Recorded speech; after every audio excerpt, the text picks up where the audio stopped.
तीन प्रकार का जगना और तीन प्रकार का स्नान करना।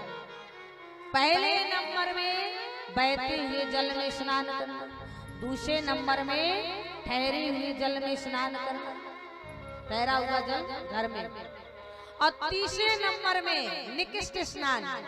प्रथम बहता हुआ जल नर्मदा, मध्यम कुआं में हैंड पंप में मध्यम, और निकृष्ट स्नान वो है कौन सा, वो वाटर रॉड होता है ना, डिब्बे में डालते हैं पलक खोस के, जैसा वही नहा रहे, केवल हम है जो ठंडे पानी से नहा रहे।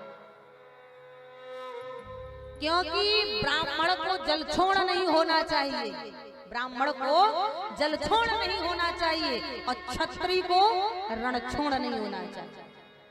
इसीलिए ओरिजिनल क्षत्रिय रण छोड़ नहीं होता है और ओरिजिनल ब्राह्मण जल छोड़ नहीं होता है। कैसा भी ठंडा जल हो, बड़ों देवता का वास होता है, नाम लेके हर हर नर्मदे। तो महाराज ये होना चाहिए, और सबको घर में पूजा करना चाहिए। दशरथ जी का भी यही नियम था, कथा में आया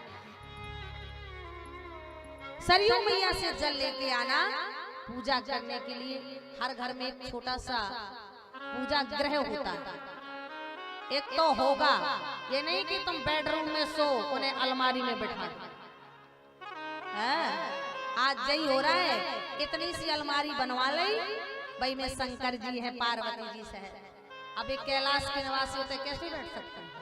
नर्मदा जी भी बैठ गई कोने में, गणेश जी बैठ गए, और राम राजा का दरबार है। अरे मधुवन में विचरने वाला मुरली मनोहर को भी वही बिठा दिया। 16,108 पटरानियों के साथ घर में बैठ जाए और रोज पूजा करेंगी, 10 चिरौंजी दाना धर देंगे, और फिर कहेंगी तेरा तुझको अर्पण, क्या लागे मेरा। भगवान कह रहे हैं 10 चिरौंजी दाना में पूरे भगवान को लागे, यही और का भोग लागे है? इसीलिए कहते हैं जब भी परमात्मा की कृपा से, हरी इच्छा से, ठाकुर जी की कृपा से जब भी हमारे घर में मकान बनने का नंबर आए तो सबसे पहले भगवान का मंदिर, चाहे घर से बाहर बनवाए और चाहे घर के अंदर। यानी हम तो ये कहते घर से बाहर बहुत अच्छा लगता है। कोई भी जो भी तुम्हारा आराध्य हो, जाए तो प्रणाम करके और आए तो प्रणाम करके, और जीवन में कामना भी होना चाहिए है? मेरे घर के सामने राम। सभी लोग आज से भगवान से प्रार्थना करना, क्योंकि तुम तो चले जाओगे लेकिन ये मंदिर कई पीढ़ियों के लिए हो जाएगा। हमारे दादाजी बनवा के गए थे, हमारे बाबूजी बनवा के गए थे, हमारे पापा जी बनवा के गए थे। होना चाहिए ये कामना।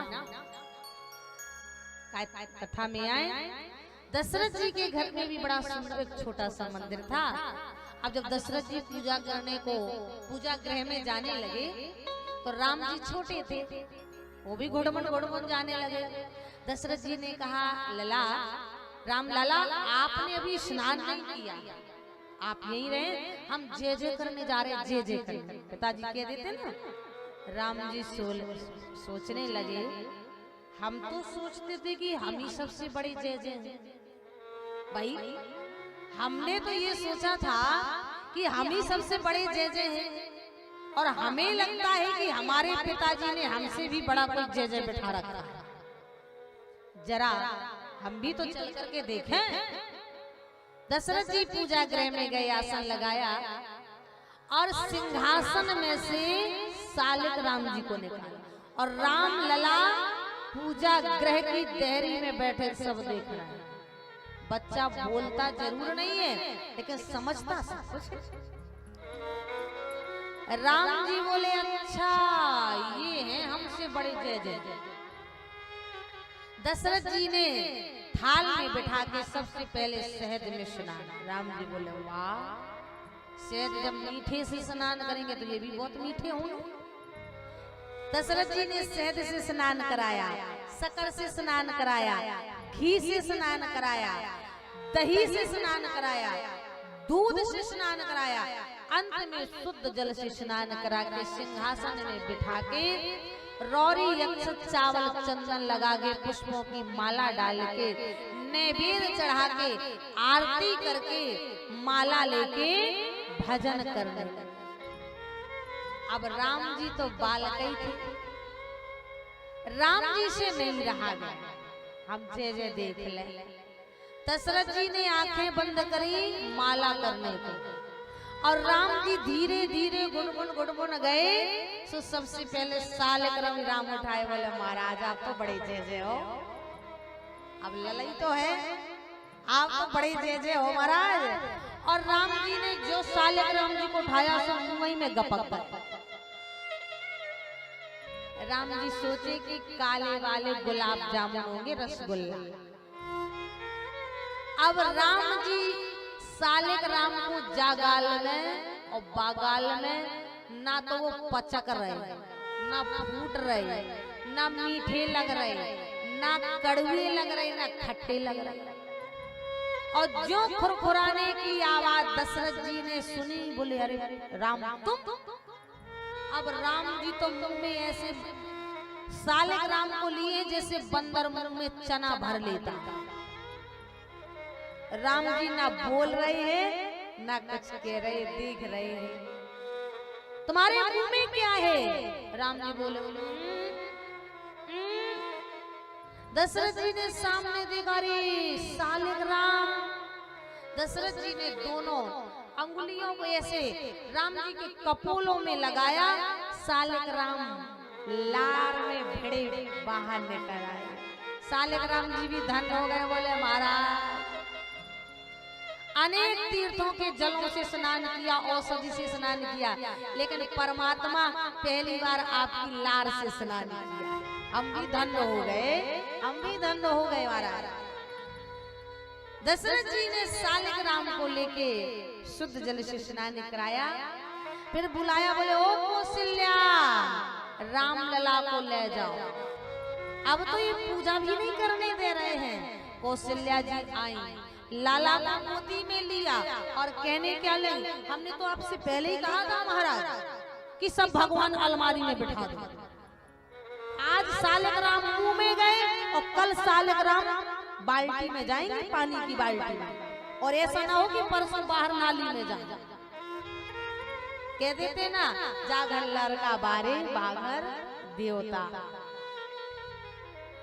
इस तरह से हमारे परमात्मा राम लला ने बाल लीलाओं में अनेक लीलाएं की, लेकिन अब राम जी सने सने महाराज 8 साल के हो गए। और जब 8 साल का बालक हो जाता है, बाहर निकल के मित्रता दोस्ती करने लगता है। और आज की खिलौना नहीं है। 2 साल का बालक लकड़ी की काठी, काठी का घोड़ा, घोड़े के दम पे मारा हथौड़ा। आज के बालक ये सीखते हैं।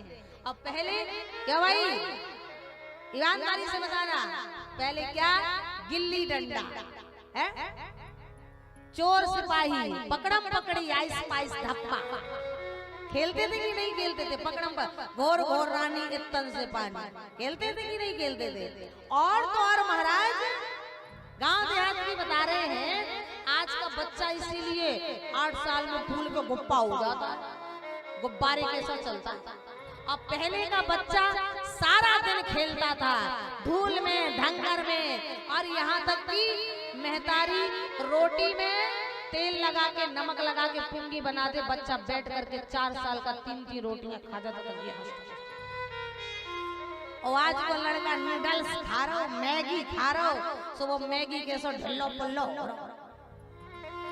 ऐसी मैगी ढिल्ली पुल्ली हो। अब पहले के बालकों को देखो, आज भी उनका बचपना याद होगा दादाजी आपको। एक तो खिलौने नहीं जुड़ते थे, और कहीं किसी की पुरानी साइकिल को टायर मिल जाए, पुरानी साइकिल को। अब बच्चा पा जाता तो बामे इतनी लकड़ी लगा के जा गांव के 10 चक्कर लगाओ तो मानो हेलीकॉप्टर चला के। हेलीकॉप्टर भी फेल था। महाराज पहले कितने सुंदर खिलौना हुआ करते थे। बच्चों को महाराज ताकत भी आती थी, एनर्जी भी मिलती थी, ऊर्जा भी मिलती थी। ऐसे खेल खिलौने हुआ करते थे। भौरा डोरी खेलते थे,